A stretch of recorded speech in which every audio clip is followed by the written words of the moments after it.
Mainit na balita. Ano ba yung mga malalaking anomalya? Yung mga naglalakihang korupsyon, yung mga naglalakihang kontrobersiya na buwalot sa 19th Congress. So hindi natin pwedeng itanggi na talagang ang dumagundong kung paano ginahasa ng miyembro ng 19th Congress, lalong-lalo na yung mga naging miyembro ng Vice-Cam. At nauwi nga po yan sa illegal, invalid, immoral, unconstitutional 2025 national budget. Hindi pa po tapos yan sapagkat yung kaso ay nakabinbin po sa Korte Suprema. Yun po kasi ang simula ng termino nung mga nahalal for pagdating po sa legislative department of our government, yung mga naproklamang senador at yung mga naproklamang mambabatas sa mababang kapulungan, ngayon po yung simula ng kanilang termino. At maraming inaasahan ang sambayan ng Pilipino sa mga magiging bahagi at kabahagi ng 20th Congress sapagkat marami po tayong babantayan. Yung mga kontrobersiya po na naganap noong 19th Congress, tangan-tangan po yan, magpapatuloy po yan hanggang ngayon pong 20th Congress. At ito po, yung pakakaabangan at babantayan ng mga mamamayang Pilipino.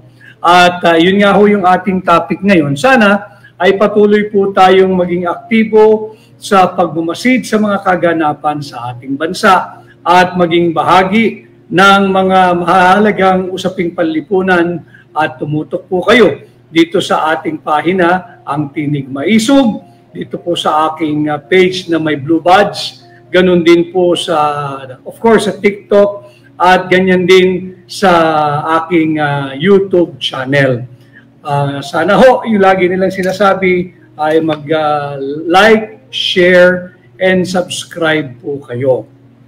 At sana ho ay lalo pa nating mapalakas yung ating iba't ibang pahina because alam naman ninyo usong-uso ho yung mga pagte-take down ng mga pages ng mga nagpapahayag ng katotohanan at humihingi ng transparency and accountability sa ating gobyerno sa ilalim ng Bongbong Marcos administration. At ito nga ho, yung ating pamagat, ang 20th Congress. Ano po ba ang magbalik tanaw tayo? Ano ba yung mga malalaking anomalya? Yung mga naglalakihang korupsyon, yung mga naglalakihang kontrobersiya na buwalot sa 19th Congress. Alam mo ninyo, hindi natin pwedeng itanggi na talagang ang dumagundong kung paano ginahasa ng miyembro ng 19th Congress, lalong-lalo na yung mga naging miyembro ng Vice-Cam. Yung Vice-Cam na nagsumite ng mga blankong Vice-Cam report at nauwi nga po yan sa illegal, invalid, immoral, unconstitutional 2025 national budget.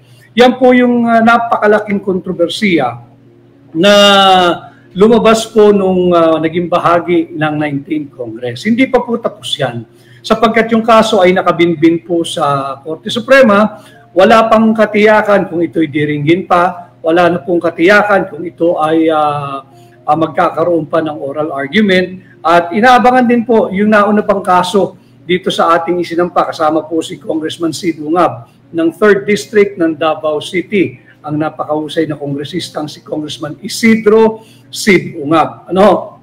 So hindi walang katiyakan sapagkat yung naunang kaso, yung patungkulo sa unconstitutionality ng fund transfer ng PhilHealth, magpahanggang sa ngayon ay hindi pa po nare-resolba. Tapos na po yung oral argument at wala na po ibang gagawin kung hindi i-resolve o yung resolusyon o yung magiging desisyon o magiging hatol ng Korte Suprema. Importante na ito po ay resolbahin. Importante na ito po ay mailabas. Sapagkat sa panimula po ng termino ng mga miyembro ng 20th Congress, ngayon nga pong araw, kaninang 12:01 noon, June 30 of 2025, ay magsisimula na rin ang proseso ng pagpasa ng budget. Yun ho yung ating talakayan. Kamusta na raw po yung naging insertion? Hindi pa ho tapos yun. Tuloy-tuloy po yung pagdinig. Ang problema, wala lang katiyakan.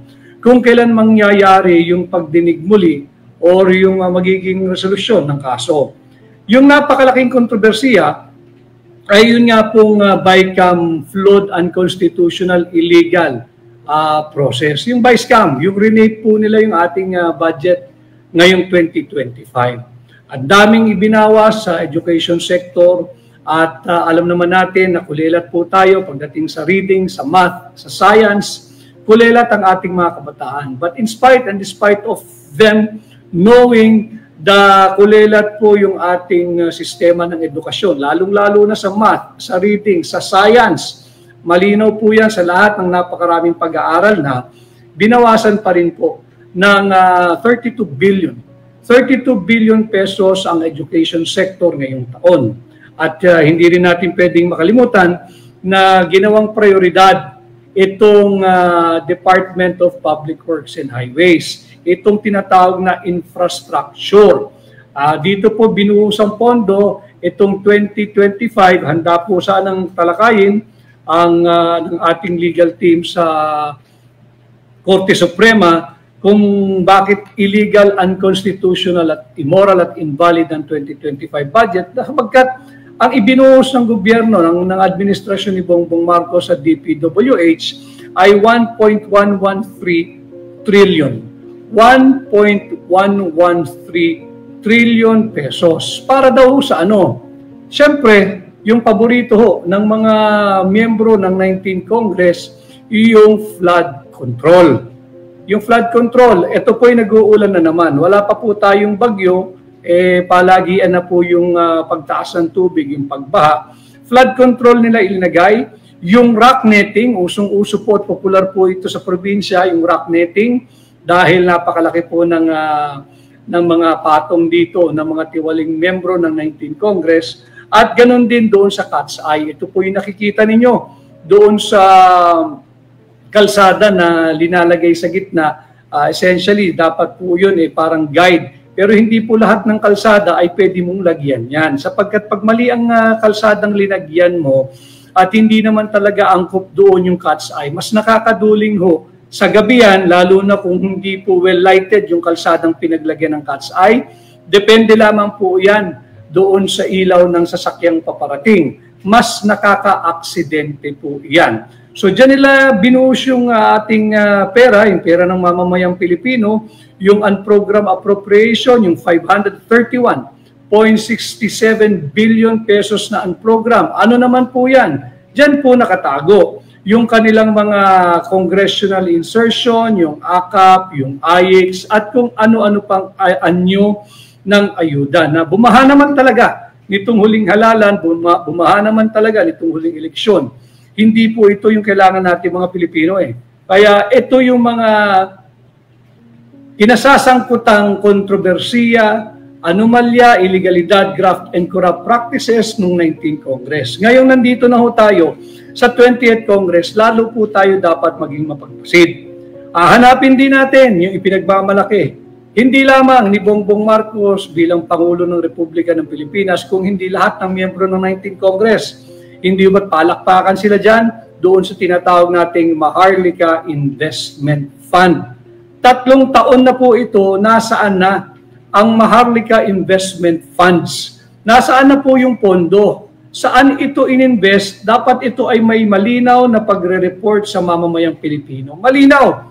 Hindi yung malinaw na pambubudol. Kinakailangan transparent. Kinakailangan malinaw yung pagre-report. Ako tingin ko, it's either magbibigay ng hindi makatotohanang report sa nalalapit na zona o sadya itong lalaktawan dahil hindi kayang ipaliwanag. Nawawala po nasa ng pera natin dito. Remember, even the World Bank, yung IMF at yung World Bank nagsabi that the Philippine government sa ilalim ng Marcos Jr. administration ay dapat pong i-restore yung capital ng Land Bank of the Philippines at ng Development Bank of the Philippines na kinuhaan po nila at inilagak dyan sa Maharlika Investment Fund na pinagtangkaang pampakialaman yung GSIS, yung SSS. Alam mo ninyo, yung Maharlika Investment Fund hindi pa napapanahon. Ang gumagawa lamang po nito ay yung may excess or surplus funds, yung may sobrang pondo. Hindi po yung lubog sa utang kagaya nating mga Pilipino. walang masamang for us to look forward that sometime soon in the future magkakaroon tayo ng sovereign wealth fund. But now is not yet the time simply because we do not have the capacity, we do not have the capability na magkaroon po tayo ng sovereign wealth fund. Yan po ang katotohanan at ito na nga po pinilit para lang magkaroon ng achievement, naglaglagay ng mga officials ang gobyerno sa Maharlika Investment Fund at napakalalaki ng mga sahod pero wala pong malinaw na direksyon at hanggang ngayon ay walang pagre-report sa mamamayang Pilipino. Saan nyo ba ginamit, inilagak, ininvest ang pera ng mamamayang Pilipino? Ang target po nila for the budget to ng 2026 next year, ito